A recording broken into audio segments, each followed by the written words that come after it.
하나님 말씀 보겠습니다. 하나님 말씀 두 군데를 보겠습니다. 하나님 말씀 먼저 요한복음 1장 17절 한 절 봅니다. 요한복음 1장 17절 하나님 말씀이라 합니다. 율법은 모세로 말미암아 주어진 것이요 은혜와 진리는 예수 그리스도로 말미암아 온 것이라. 아멘. 한 구절 구약성경 출애굽기 20장 1절에서 11절까지 보겠습니다. 하나님이 이 모든 말씀으로 말씀하여 이르시되 나는 너를 애굽 땅 종되었던 집에서 인도하여 낸 내 하나님 여호와니라. 너는 나 외에는 다른 신들을 내게 두지 말라. 너를 위하여 새긴 무상을 만들지 말고 또 위로 하늘에 있는 것이나 아래로 땅에 있는 것이나 땅 아래 물속에 있는 것에 어떤 형상도 만들지 말며 그것들에게 절하지 말며 그것들을 섬기지 말라. 나 내 하나님 여호와는 질투하는 하나님인즉 나를 미워하는 자의 죄를 갚되 아버지로부터 아들에게로 3, 4대까지 이르게 하거니와 나를 사랑하고 내 계명을 지키는 자에게는 천대까지 은혜를 베푸느니라. 너는 내 하나님 여호와의 이름을 망령되게 부르지 말라. 여호와는 그의 이름을 망령되게 부르는 자를 죄 없다 하지 아니하리라. 안식일을 기억하여 거룩하게 지키라. 엿새 동안은 힘써 내 모든 일을 행할 것이나 일곱째 날은 내 하나님 여호와의 안식일인즉 너나 내 아들이나 내 딸이나 내 남종이나 내 여종이나 내 가축이나 내 문 안에 머무는 객이라도 아무 일도 하지 말라. 이는 엿새 동안에 나 여호와가 하늘과 땅과 바다와 그 가운데 모든 것을 만들고 일곱째 날에 쉬었음이라. 그러므로 나 여호와가 안식일을 복되게 하여 그날을 거룩하게 하였느니라. 아멘.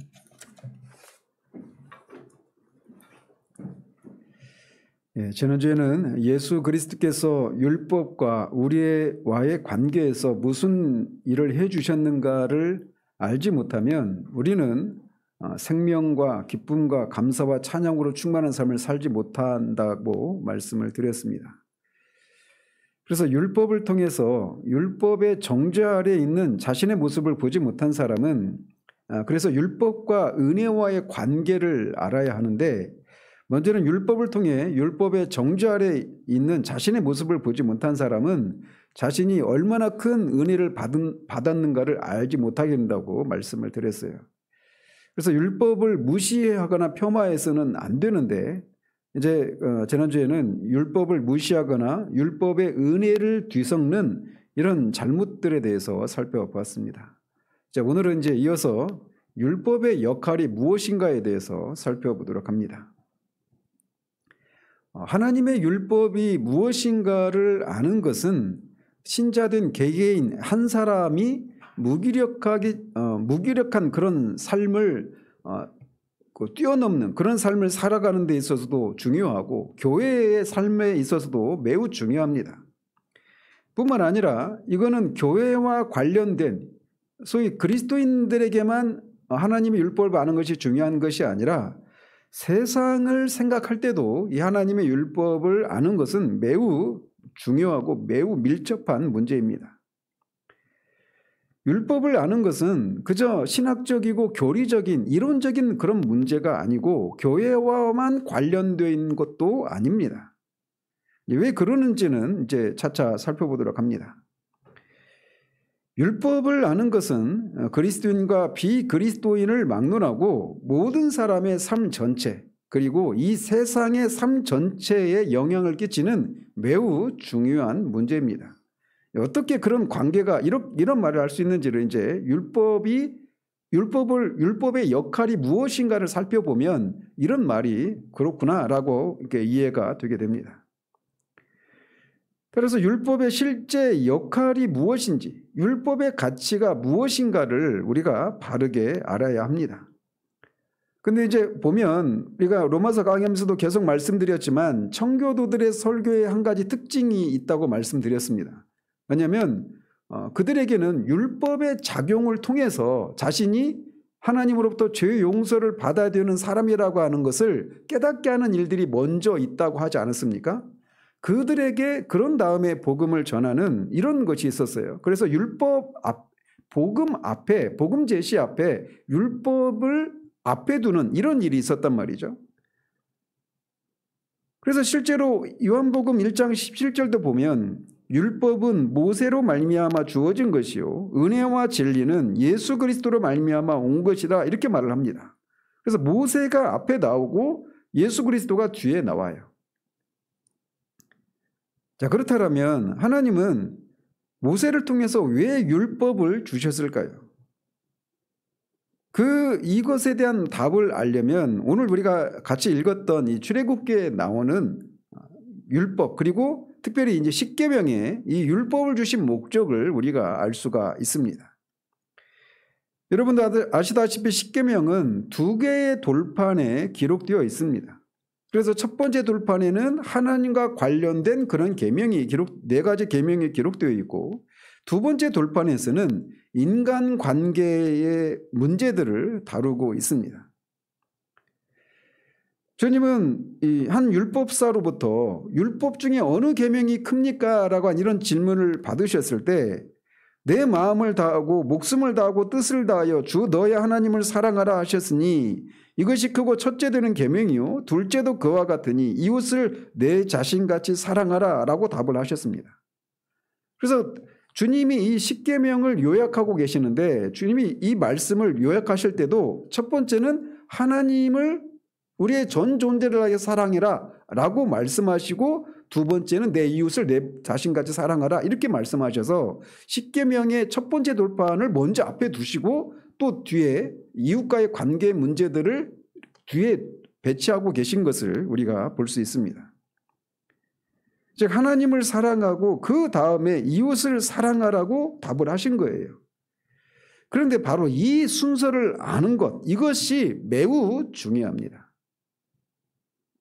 하나님이 첫 번째고 인간은 두 번째입니다. 그런데 이 순서를 잊어버리는 것, 이 순서를 뒤바꾸거나 또는 때로는 이 첫 번째 돌판의 존재를 아예 망각해 버리는 것이야말로 우리 한 사람 한 사람의 삶이 그리고 이 세상의 삶이 왜 이런 문제들로 뒤섞여 있는가를 우리가 알 수 있습니다.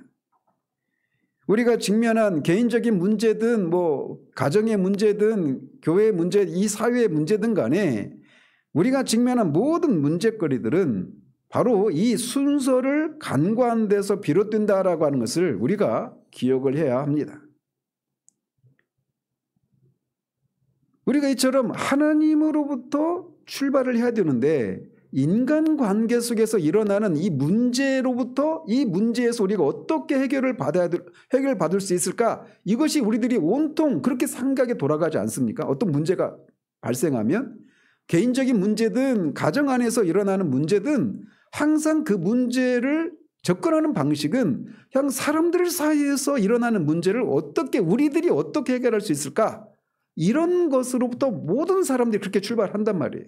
그런데 바로 그것이 우리가 직면한 문제들의 근본적인 원인이라는 겁니다. 하나님으로부터 출발해야 되는데 사람으로부터 출발하는 거예요. 그래서 비유적으로 말씀드리면 첫 번째 돌판으로부터 출발을 해야 되는데 두 번째 돌판으로부터 출발하는 것 이것이 우리가 직면하는 이 세상에 일어나는 모든 문제들의 근본적인 문제다라고 할 수 있단 말이죠. 우리가 이처럼 순서를 제대로 알지 못하고 혼동에 빠지는 일반적인 이유가 있습니다.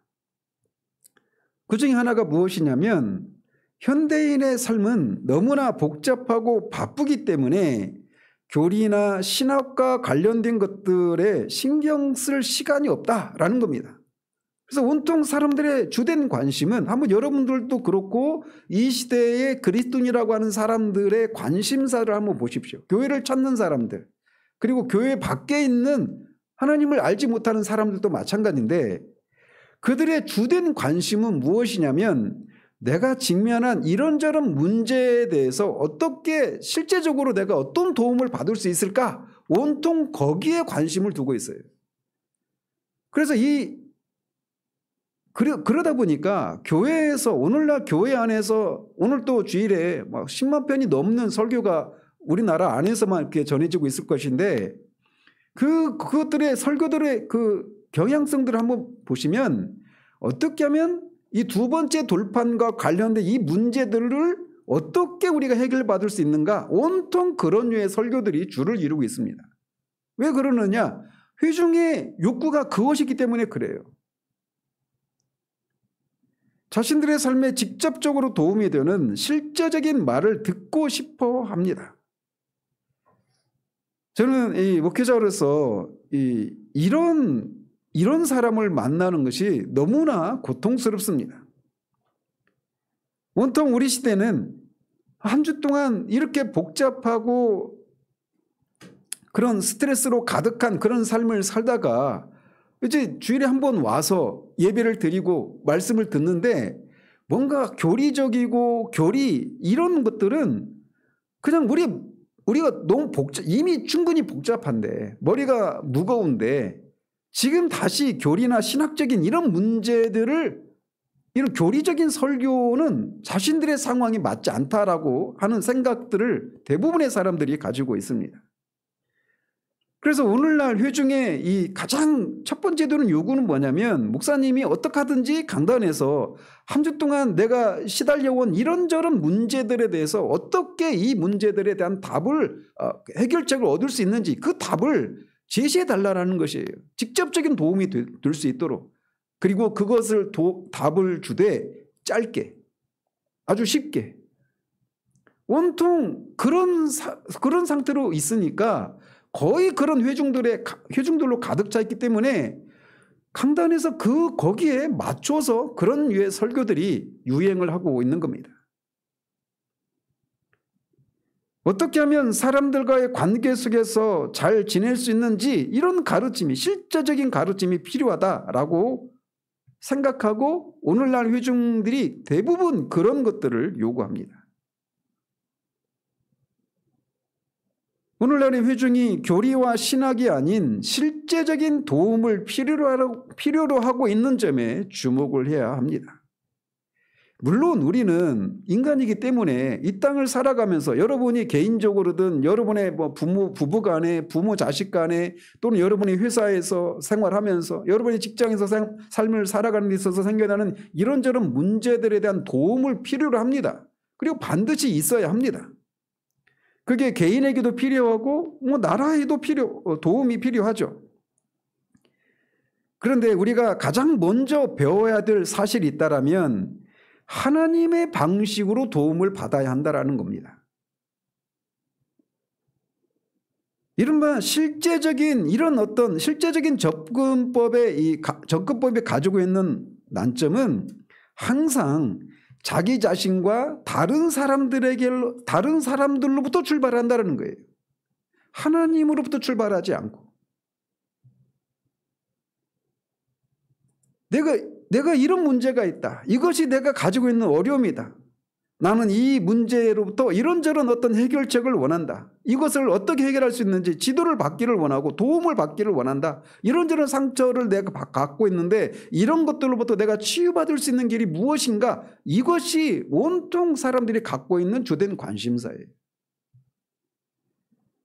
우리는 다 주관적인 사람들입니다. 자기 중심적으로 생각하는 사람이에요. 온통 자기 생각으로 가득 차 있는 사람들입니다.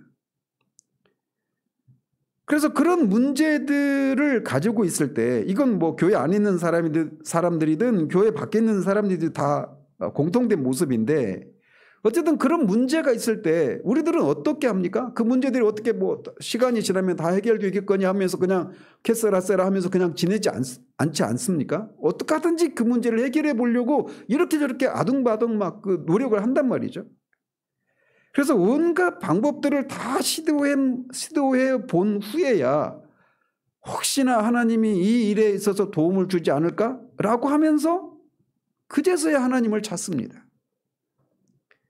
맨 마지막에 자포자기하는 심정으로 하나님께 매달리며 그제서야 하나님을 찾습니다. 자신이 아무것도 할 수 없다라고 하는 것을 깨닫기 전까지는 하나님을 찾을 생각을 못합니다.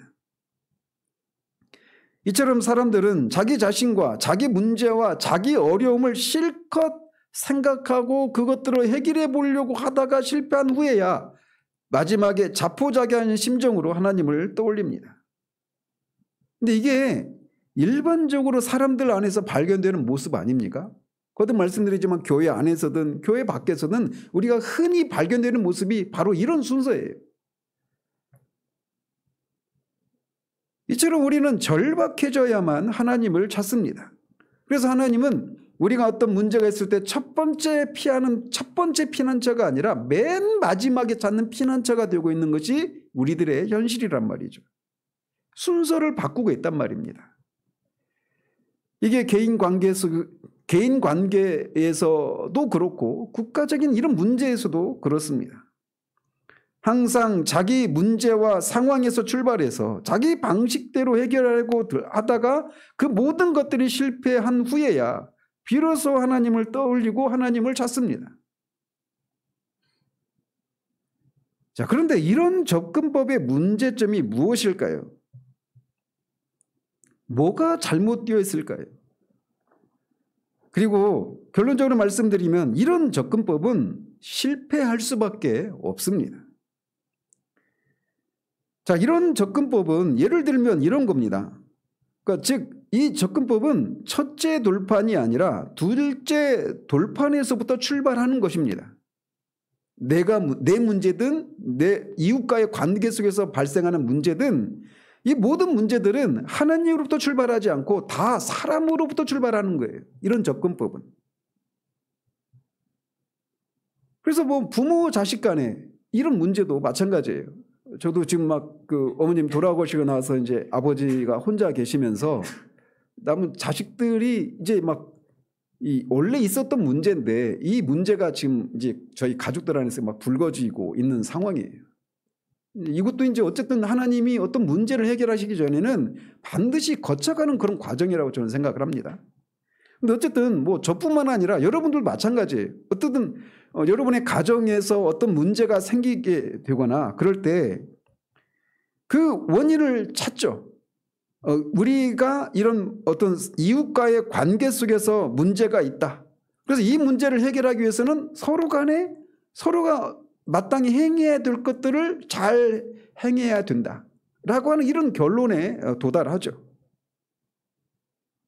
근데 이게 문제는 뭐냐면 항상 어떤 그런 그 해결책을 찾는다 하더라도 결론적으로는 율법의 둘째 돌판만 쳐다보고 있는 행위다라고 할 수가 있는 거란 말이죠. 그래서 어떤 문제든 간에 이 사람들과의 관계 속에서 생겨난 이 문제를 내가 그 상대방을 내가 정말 사랑할 수만 있다면 모든 문제들이 해결되겠죠.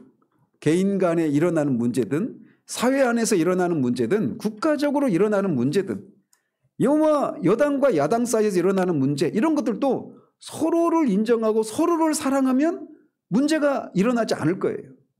이런 식으로 좁혀서도 생각할 수 있겠죠. 이웃을 사랑하면 이 모든 인간 사이에서 발생하는 갈등과 문제들은 해결할 수 있어요. 근데 문제는 주님이 내 이웃을 내 자신같이 사랑하라라고 말씀하고 있다는 거예요. 그러니까 이웃을 사랑하면 되는데 이게 불가능하다라는 겁니다. 부모를 이해하고 또 부모가 자식을 이해하고 그렇게 부모를 사랑하고 자식을 사랑하면 부모 자식 간에 일어나는 문제를 다 해결할 수 있어요. 근데 이게 불가능하다라는 거예요. 왜냐하면 내 이웃을 내 자신같이 사랑하라라고 한 이 말씀에는 누구를 향한 사랑이 전제되어 있어요?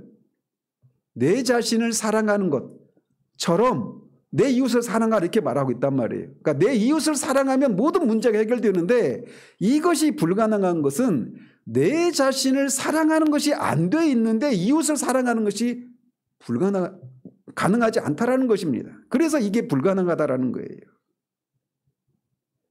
자기 자신부터 사랑하라 라고 말씀하고 있는 셈이란 말이죠. 그런데 자기 자신을 사랑하려면 먼저 어떤 것이 있어야 됩니까? 내가 누구인가? 이게 먼저 있어야 되는 거예요. 내가 누구인가를 알지 못하면 나를 사랑할 수가 없습니다. 나를 사랑할 수 없으면 이웃을 사랑할 수 없어요. 자신이 정말 어떤 사람이고 자신에게 필요한 것이 무엇인지 모르면서 또 자신이 안고 있는 문제의 궁극적인 원인이 무엇인지 모르면서 어떻게 우리 자신을 사랑할 수 있겠냔 말이죠. 하물며 이웃을 어떻게 또 사랑할 수 있겠습니까?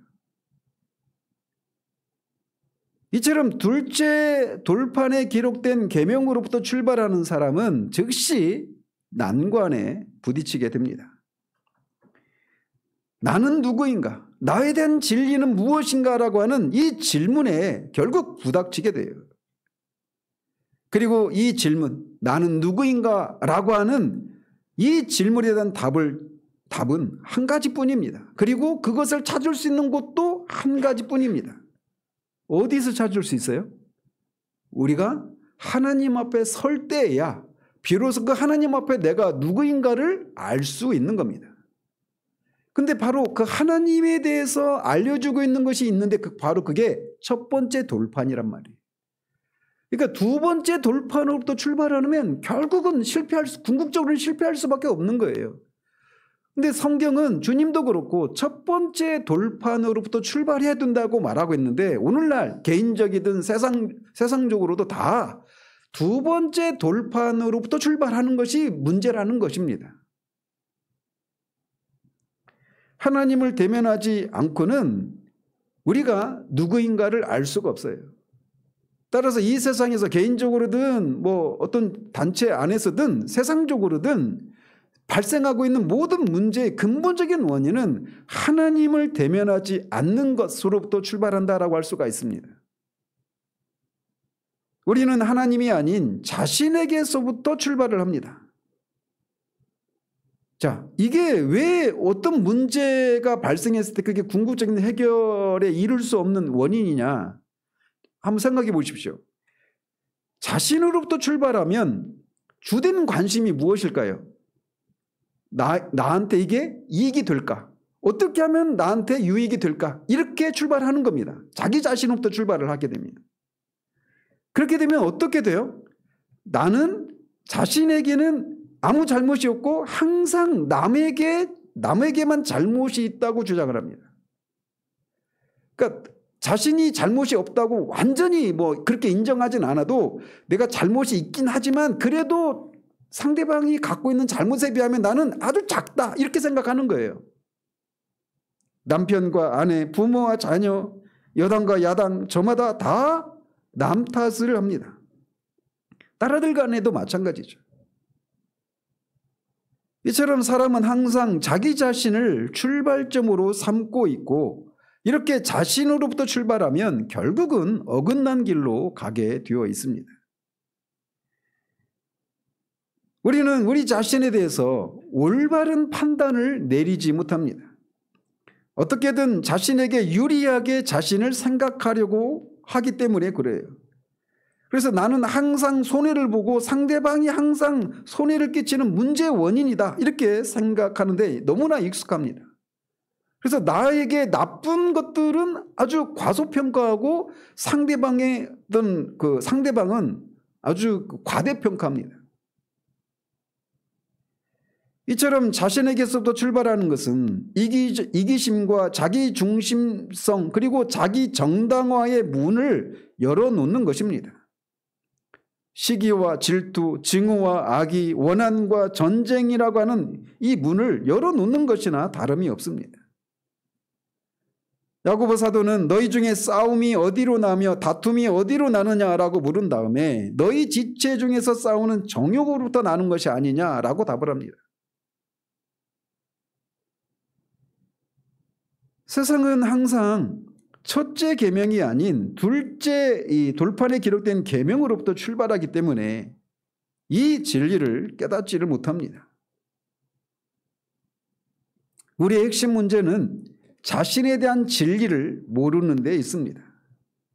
이것은 앞에 요한복음 1장 5절에서 사람이 죄로 말미암아 어둠 가운데 있기 때문이라고 하는 사실을 우리가 살폈습니다.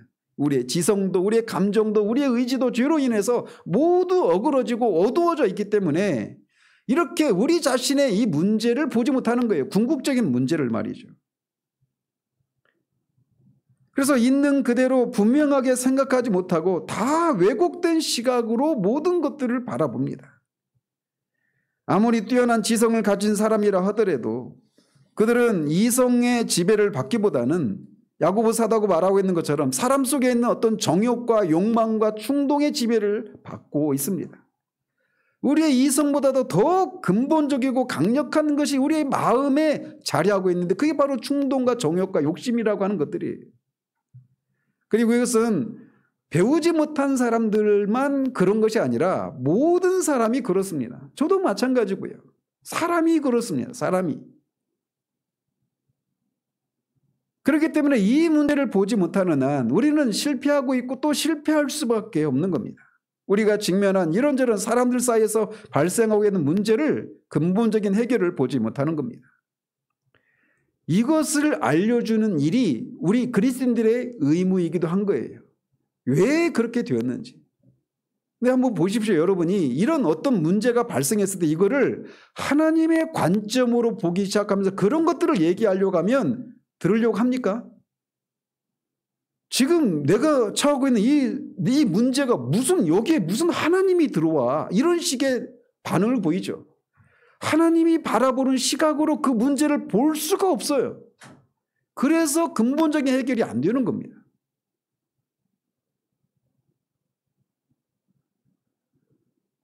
순서가 바뀌었다라고 하는 것. 율법의 첫 번째 돌판이 아닌 두 번째 돌판에서 출발했기 때문에 어긋난 길로 가고 있다라고 하는 사실을 우리가 먼저 알고 또 알고 있는 사람으로서 그것을 세상에 알려줘야 될 의무가 우리에게 있는 겁니다. 자기 자신부터 제대로 알고 분명히 알아야 이웃도 자신같이 사랑할 수 있는 겁니다. 그런데 이렇게 자기 자신을 먼저 아는 것이 필요한데 말씀드린 것처럼 그것을 자기 자신을 제대로 이해하려면 하나님 앞에 서는 방법밖에는 없습니다.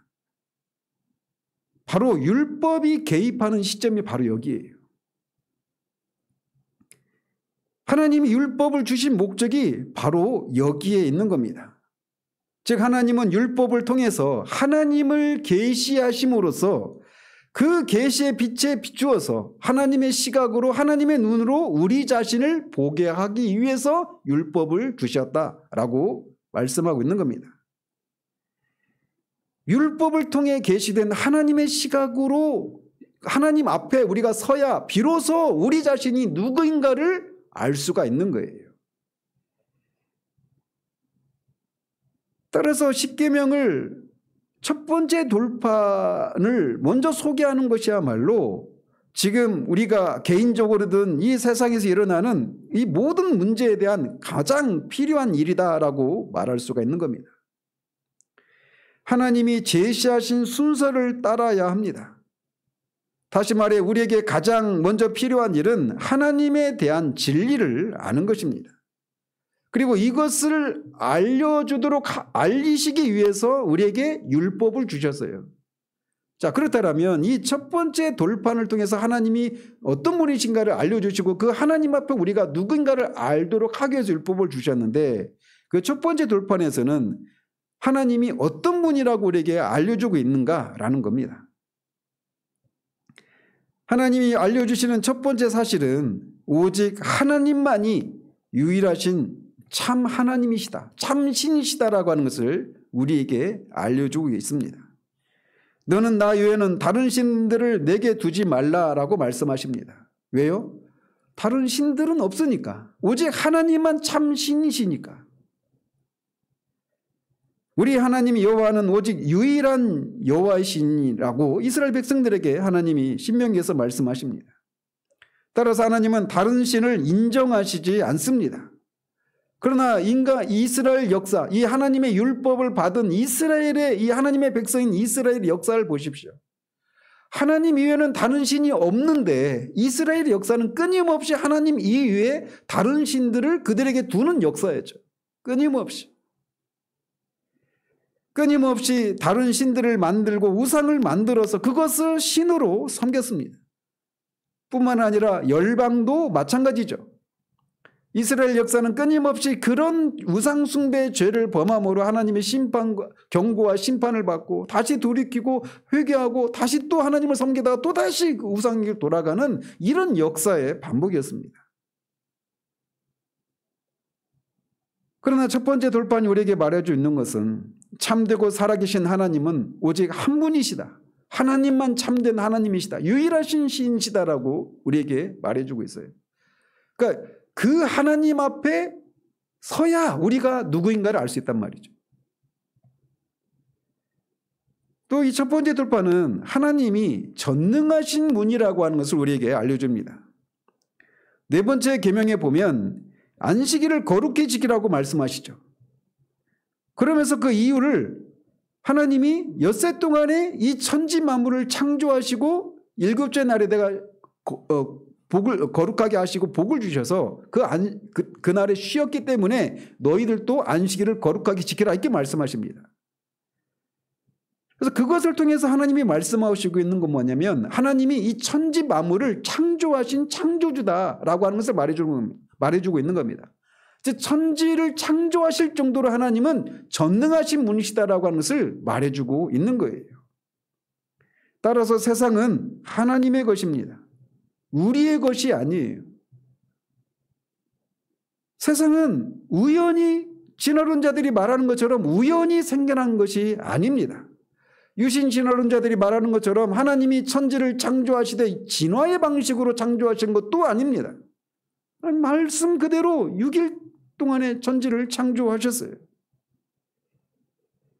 세상은 전능하신 하나님이 만드신 것입니다.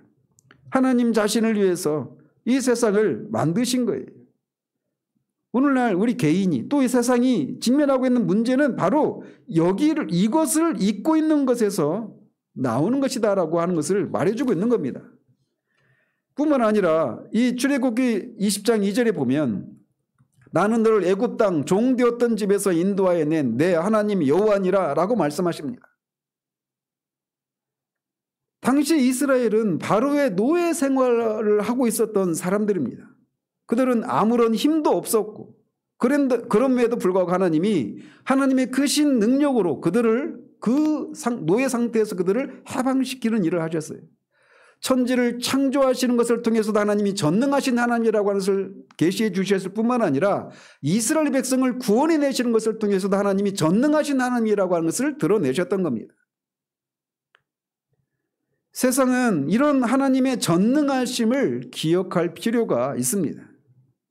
인간이 과학과 이런 기술이 발달한 놀라운 발전을 이루었지만 이 전능하신 하나님, 천지를 창조하시고 이스라엘 백성들을 바로의 손에서 구원해 내신 이 전능하신 하나님의 시각에서 보면 인간이 하고 있는 이 모든 놀라운 일들은 정말 아무것도 아닌 것이란 말이에요. 하나님이 창조하신 전능하신 하나님이 창조하신 세계의 만물 속에 깃들어 있는 이런 비밀들에 얼마나 많은 부분들을 인간이 알고 그것을 향유하고 있을까요? 어떤 그런 발견을 했다 하더라도 인간이 하고 있는 이런 일은 전능하신 하나님의 비견될 수가 없단 말이죠. 인간이 하나님께서 이렇게 전능하신 분이라고 하는 것을 알 때 인간의 교만에서 나오는 모든 헛된 노력들은 멈출 것입니다.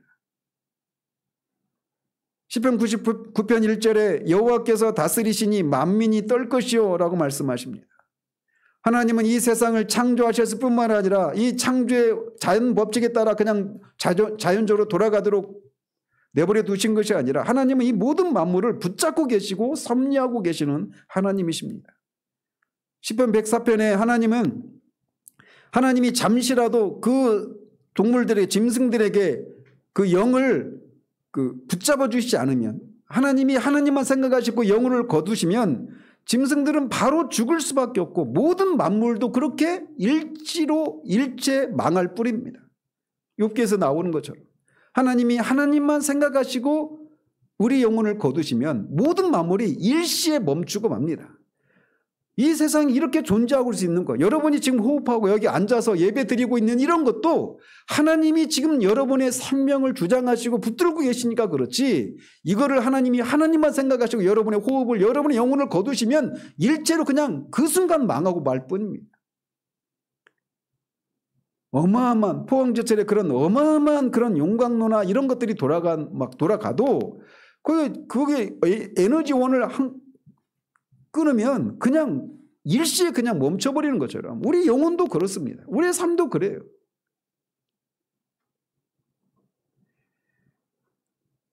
하나님이 만물을 다스리시고 통치하시는 것을 통해서도 그분의 전능하심을 드러내고 있습니다. 이 세상에는 수도 없이 많은 일들이 일어납니다. 그리고 하나님이 그런 일들이 일어나도록 허용하시고 때로는 그 일들이 왜 일어나는지, 왜 불의한 악인들이 영통하고 이런 불의한 일들이 일어나는데 하나님이 개입하시지 않는 것 같은 이런 상황을 내버려 두실까라고 하는 데서 오는 그런 회의와 어떤 의심도 우리 가운데 있지만, 그렇다고 해서 하나님이 그 모든 상황을 개입하시지 않는 것이 아닙니다. 하나님은 전능하시고 영원하신 분으로서 다양한 방식으로 자신의 전능하심을 나타내고 있습니다. 또 이 첫 번째 돌판에서 하나님은 어떤 하늘과 땅과 바다에 있는 어떤 형상도 새기지 말라라고 말씀하십니다. 그 사실은 하나님이 영이신 하나님이라고 하는 것을 우리에게 계시해 주고 있는 거예요. 따라서 하나님을 하늘과 땅과 바다에 있는 어떤 형상으로 새기는 것은 신성모독입니다. 하나님을 제한하는 거예요. 새긴 우상을 만들어서도 안 되고 그런 우상에게 절하고 하나님을 높인다고 생각해서도 안 됩니다. 하나님은 영이십니다. 따라서 어디에나 계시는 분이십니다. 하나님이 영이시기 때문에 어디에나 계시는 분이셔요. 그렇기 때문에 그를 형상화해서 한 곳에 세워놓는 일을 있을 수가 없는 겁니다. 그런데 이스라엘도 그렇고 인간의 역사는 끊임없이 영이신 하나님을 어떤 새긴 우상으로 만들어서 그게 하나님이다 라고 섬기죠. 영이신 하나님이 어디에나 계신다라고 하는 이 사실을 우리가 안다면 이 세상에서 일어나는 모든 불의와 죄악과 이런 것들은 일시에 멈추지 않겠습니까? 그 죄를 행하고 있는, 아무리 도청장치가 완전히 도청을 할 수 없는 그런 비밀스러운 장소에서 어떤 악한 일들을 모의한다 하더라도 하나님은 거기에도 계셔요. 그 모든 것을 아신다라고 하는 것을 안다면 이 세상에서 일어나는 모든 문제들은 다 해결이 될 거예요. 무엇보다 우리가 기억해야 될 사실이 있다면 하나님이 거룩하신 하나님이라고 하는 사실입니다. 그가 모세에게 율법을 주신 목적도 하나님의 거룩하심을 일깨우려고 하는 데 있었던 것이 분명합니다. 내가 거룩하니 너희도 거룩할지어다. 하나님은 빛이시라. 그에게는 어둠이 조금도 없으시다라고 말합니다. 하나님은 악에게 시험을 받지도 아니하시고 친히 아무도 시험하지 아니하시는 분이라고 말하고 하나님은 소멸하시는 분이라고 말합니다. 그래서 하나님은 악이나 죄나 무가치한 것들은 하나님과는 아무런 상관이 없고 그 하나님 앞에 그런 사람은 설 수 없다라고 말씀하고 있는 거예요. 하나님은 영원히 거룩하시고 영원히 정결하신 분이십니다. 하나님을 이렇게 알면 그 앞에서 우리가 얼마나 죄인이고 얼마나 더럽고 얼마나 불순한지를 알게 되는 거예요. 그 다음에 기억해야 될 것은 너는 나 외에는 다른 신들을 내게 두지 말라라고 하는 말씀을 통해서 하나님은 우리에게 전적인 충성과 전적인 예배를 요구하시는 분이라고 하는 것을 우리에게 계시해 주고 있습니다. 하나님 외에는 어떤 신도 두면 안 됩니다. 새긴 우상을 새기는 것은 물론이거니와 새겨지지 않은 그런 어떤 신도 만들어서도 안 되고 두어서도 안 됩니다. 우리 자기 자신도 두면 안 됩니다. 하나님과 나란히 설 수 있는 존재는 아무도 없습니다. 오직 삼위 하나님 안에서만 서로 나란히 서 계십니다. 자기 자신도 하나님 옆에 두어서는 안 됩니다. 자기 자신과 자신의 성취를 예배하거나 자신을 신으로 섬기면 안 됩니다. 남편이나 아내도 두면 안 됩니다. 또 자녀를 신으로 섬기고 자녀를 그렇게 하나님의 자리에 두어서는 안 돼요. 많은 사람들이 자녀를 그렇게 신의 자리에 두는 그런 경우들이 우리 시대는 너무나 많은 모습들을 봅니다. 그런가 하면 어떤 사람들은 자기 재산과 돈과 사회적인 지위를 예배하고 그것들을 위해서 사는 사람들도 있습니다. 바로 그런 것들이 하나님 우상을 만드는 것이고 하나님 앞에 신으로 그것들을 두고 예배하고 있는 것이다라는 것이죠. 나는 한 번도 하나님 어떤 새긴 우상을 만들어서 하나님 그렇게 우상을 숭배하지 않았다고 생각할지 모르지만 하나님처럼 그렇게 숭배하고 예배하는 대상이 그것이 해당되는 것이 있다면 다 그것들은 우상을 만드는 것이. 너를 위하여 새긴 우상을 만들지 말고 또 위로 하늘에 있는 것이나 아래로 땅에 있는 것이나 땅 안에 물속에 있는 것에 어떤 형상도 만들지 말라라고 말씀하십니다.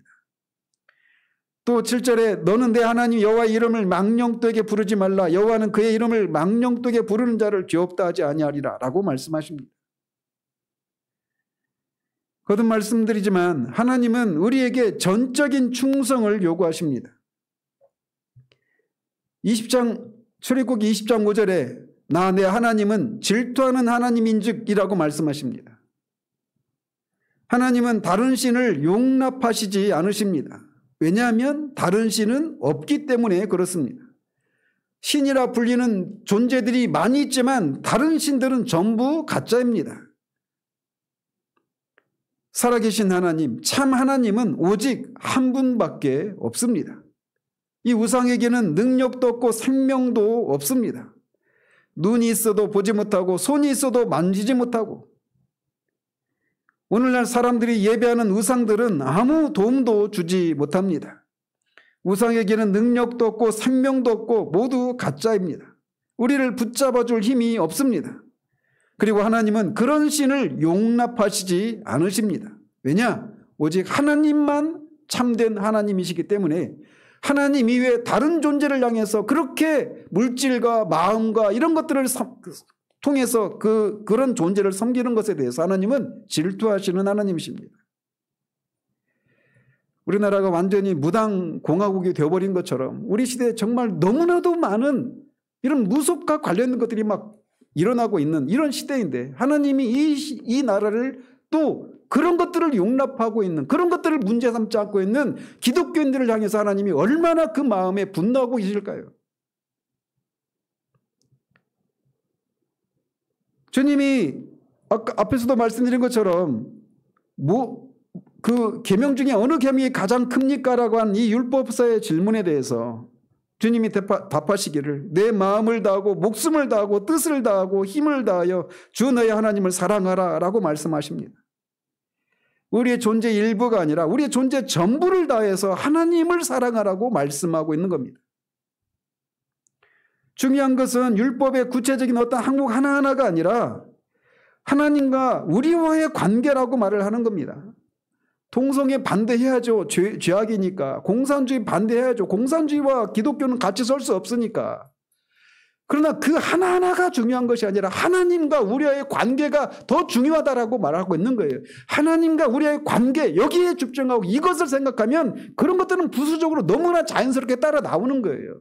근데 그 하나하나 계명들 이것이 기독교의 전부인 것처럼 말하고 다른 것들은 중요하게 생각하지 않으면서 공의와 이런 것들이 바르게 서지 않는 것들이 중요하지 않고 오직 그런 것들만 반대할 수 있다면 그 사람이 어떤 사람이든 악한 사람이든 무신론자든 무당을 섬기든 상관이 없다고 하는 이런 모든 것들은 하나님의 나라의 법에 일치하지 않는 거예요. 하나님이 율법을 통해서 우리에게 계시해 주신 그 하나님의 성품과 비교해 보면 이런 것들은 옳지 않은 것이란 말이죠.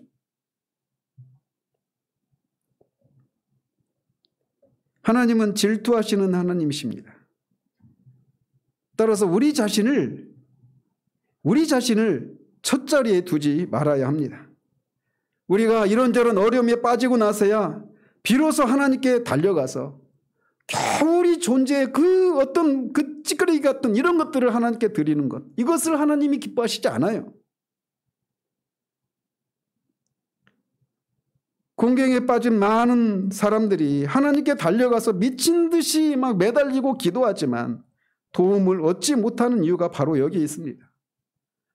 하나님은 우리에게 우리의 모든 전 존재를 요구하시는데 우리의 존재 일부만 그렇게 드리고 그것도 겨우 우리가 막 무당도 찾아가고 이런저런 일을 하다가 겨우 도움이 없으면 도움을 받지 못하면 막 지푸라기라도 잡는 심정으로 그제서야 하나님을 찾는 그런 사람들을 향해서 하나님은 결코 응답하시지 않아요.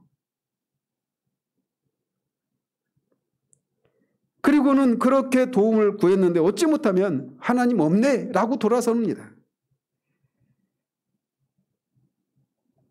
그들은 하나님에 대한 진리를 알지 못하고 이해하지도 못합니다.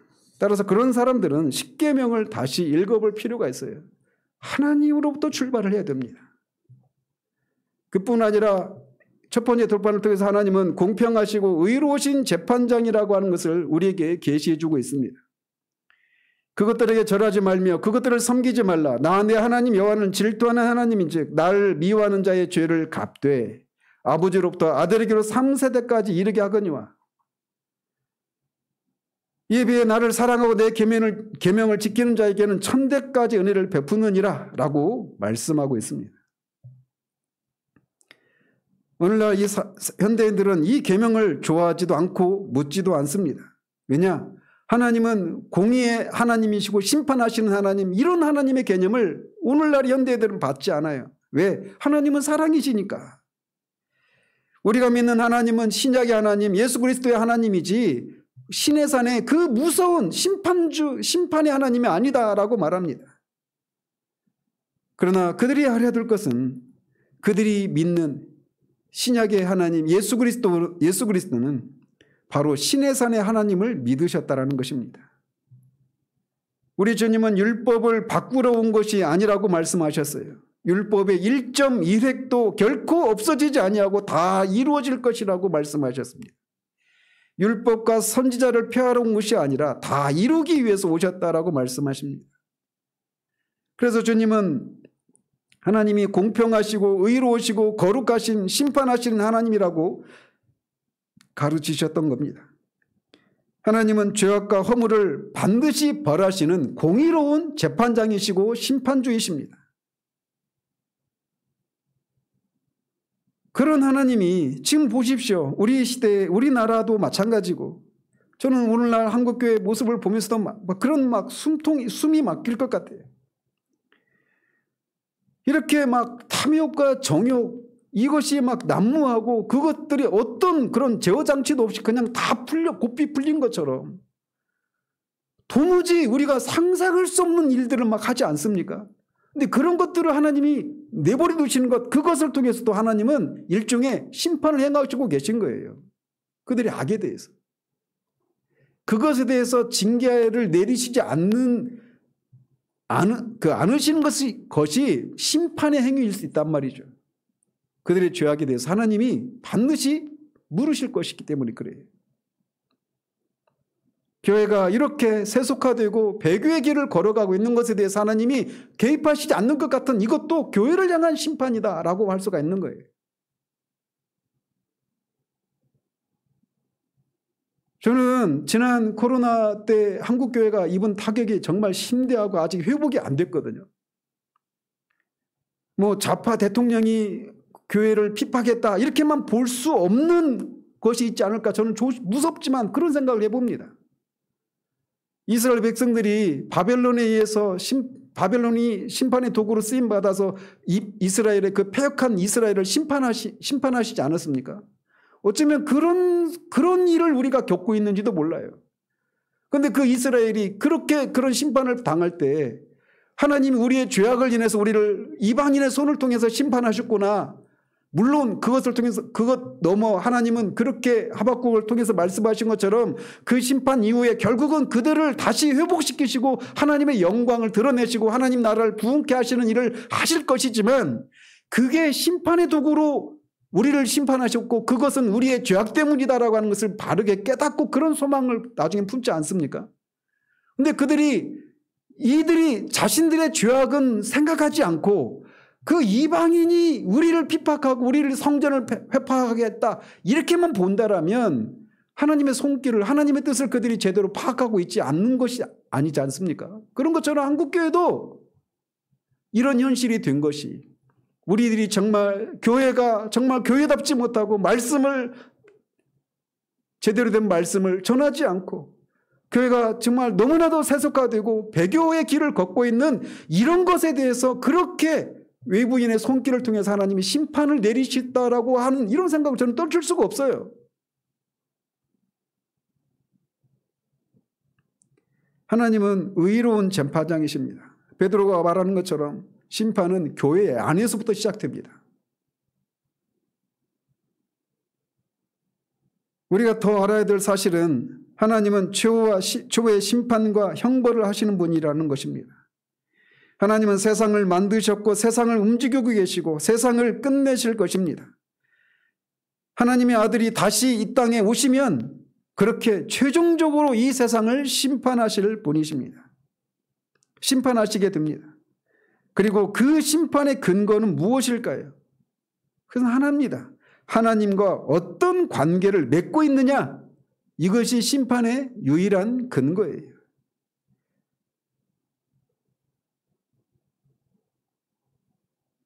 오늘날 이 시국과 관련해서 탄핵에 대해서 어떻게 생각을 하냐, 계엄에 대해서 어떻게 생각을 하냐, 이런 것에 의해서 하나님이 심판하시지 않아요. 일각에서는 이런 거에 대해서 반대해야만 기독교고 그게 구원받은 사람이라고, 그러나 하나님의 심판의 근거는 그게 아닙니다. 하나님은 그 앞에서 우리가 무엇을 했느냐를 보고 심판하십니다. 그것은 무엇이냐면 웨스트민스터 소리문답 제1문답에서 말하고 있는 것처럼 사람의 제일 된 목적은 하나님을 영화롭게 하고 그를 영원히 즐거워하는 거예요. 그것을 따라 살았느냐 아니냐, 이것에 의해서 하나님은 심판하십니다. 첫 번째 돌파는 우리에게 그것을 우리에게 말해주고 있어요. 하나님이 이런 분이라고 하는 것을 말이죠. 그러나 감사하게도 이 첫 번째 돌판에는 자비와 은혜의 요소도 같이 담겨 있습니다. 20장 6절에 나를 사랑하고 내 계명을 지키는 자에게는 천대까지 은혜를 베푸느니라 라고 말씀하십니다. 하나님께 순종하고 그의 음성을 듣고 그의 호소에 응답하는 사람들은 자비와 은혜를 얻게 됩니다. 자비와 은혜를 얻되 풍성하게 얻습니다. 천대까지 은혜를 베푸신다고 말씀하십니다.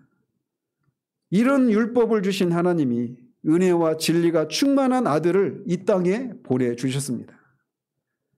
그러나 우리가 기억해야 될 것은 그의 자비는 그를 사랑하고 그의 계명을 지키는 자들만을 위한 것입니다. 하나님은 사랑이니까 네 마음대로 해도 된다라고 말하는 것은 결코 옳지 않아요. 첫 번째 돌파는 우리에게 하나님이 이런 분이라고 하는 것을 계시해 주십니다.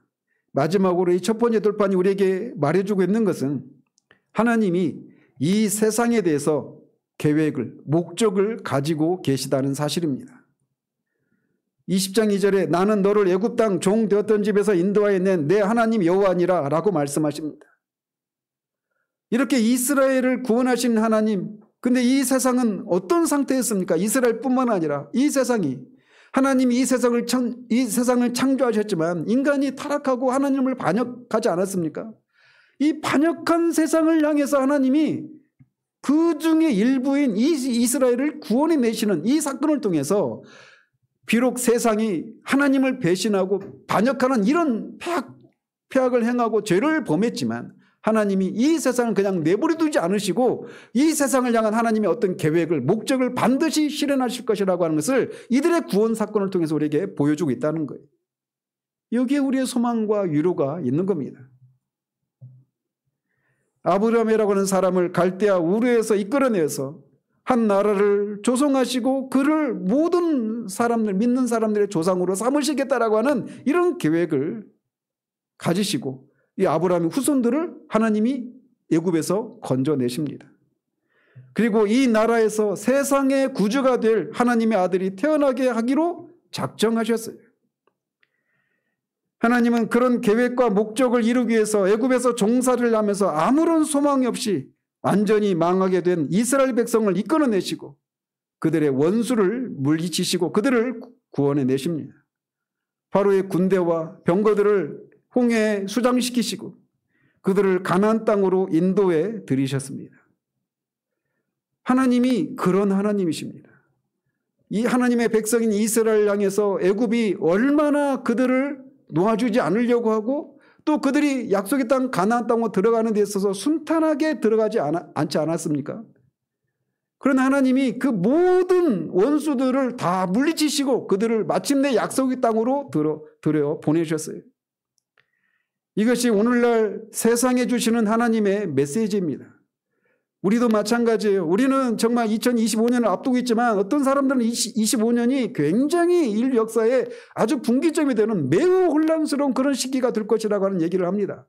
그리고 당장 우리나라에서 일어나는 이 일들도 보면 하루하루 들려지는 어떤 뉴스나 이런 것들을 보면 야, 어떻게 이렇게까지 이런 끔찍한 계획들을 세웠을까 이런 생각들을 하죠.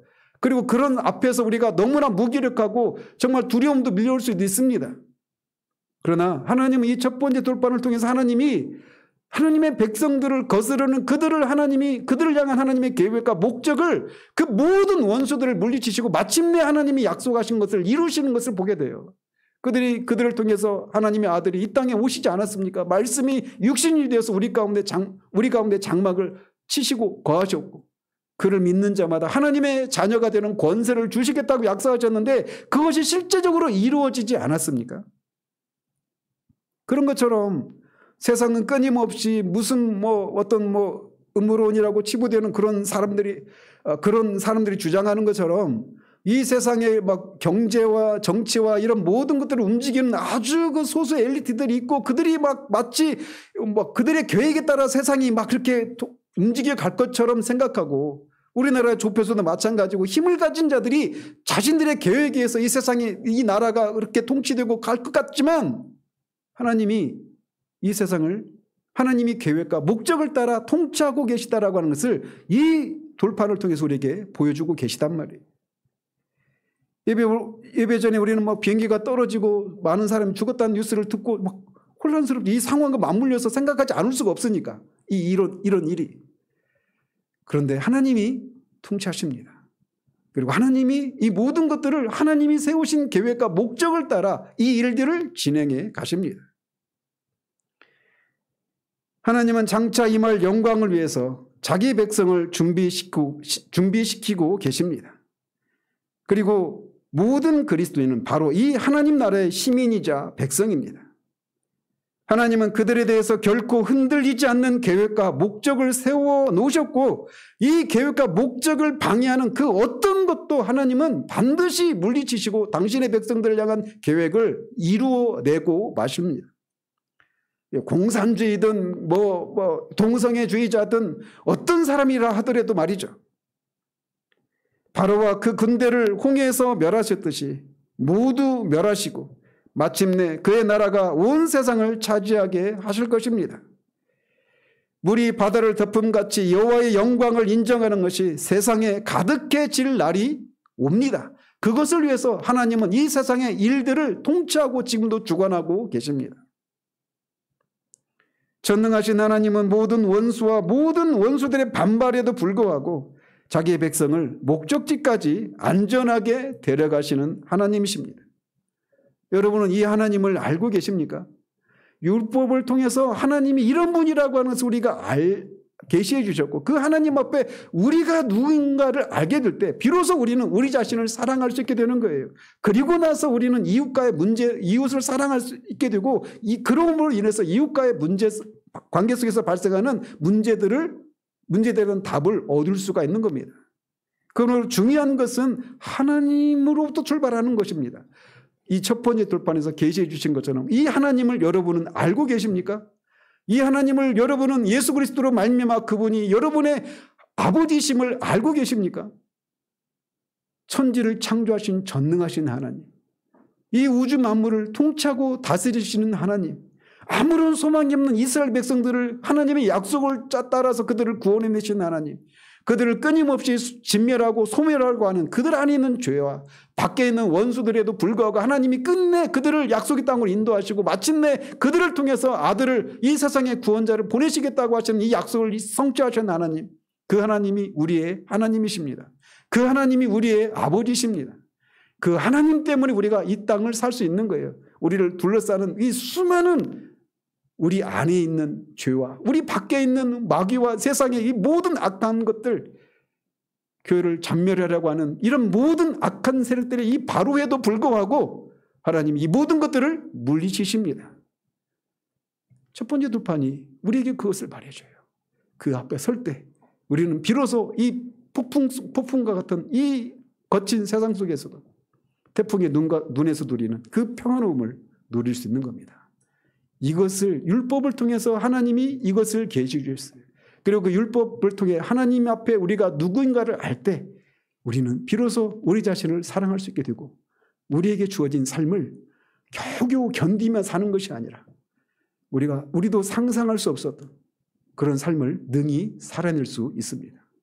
은혜를 주신 하나님을 찬양합니다. 하나님 아버지, 얼마나 우리가 쉽게 첫 번째 돌판으로부터 출발하지 않고 두 번째 돌판으로부터 출발한 그런 경향을 보이기 쉬운지요. 그러나 첫 번째 돌판, 즉 첫 번째 돌판에 기록된 계명을 통해서 하나님이 어떤 분이신가를 알고 그 앞에서 우리가 누군가를 비로소 알 때 우리는 우리 자신을 비로소 사랑할 수 있게 되고 나아가 그런 우리 자신을 사랑한 우리가 이웃을 사랑할 수 있게 됨을 보게 됩니다.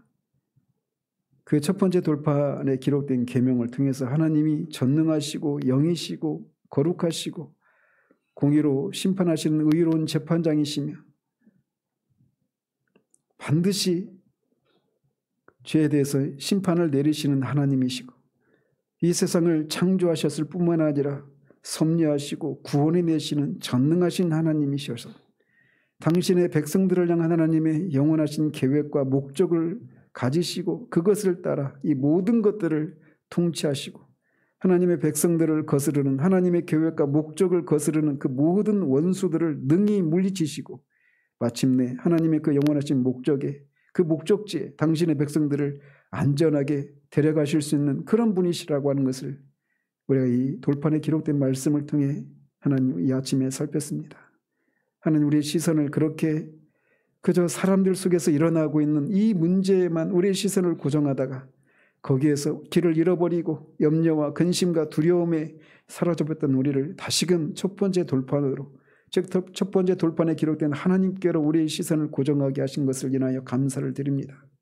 그 하나님이 그리스도로 말미암아 우리의 아버지가 되셔서 하나님 정말 우리의 연약함과 불순종에도 불구하고 반드시 하나님이 계획하신 것을 반드시 이루시는 하나님이심을 우리가 기억하고 이 세상이 잠시 악이 승리하고 악인이 형통하는 듯한 마치 그들이 가진 힘과 권세로 이 세상을 자신들의 뜻대로 움직일 수 있다고 생각하는 그 교만한 세력들이 결코 승리하지 못하고 반드시 하나님이 그들을 모두 멸하시고 심판하시고 승리하실 것을 우리가 믿고 하나님 보여지는 것을 따라 사는 그런 우리들 되지 않도록 주님 도와주시옵소서.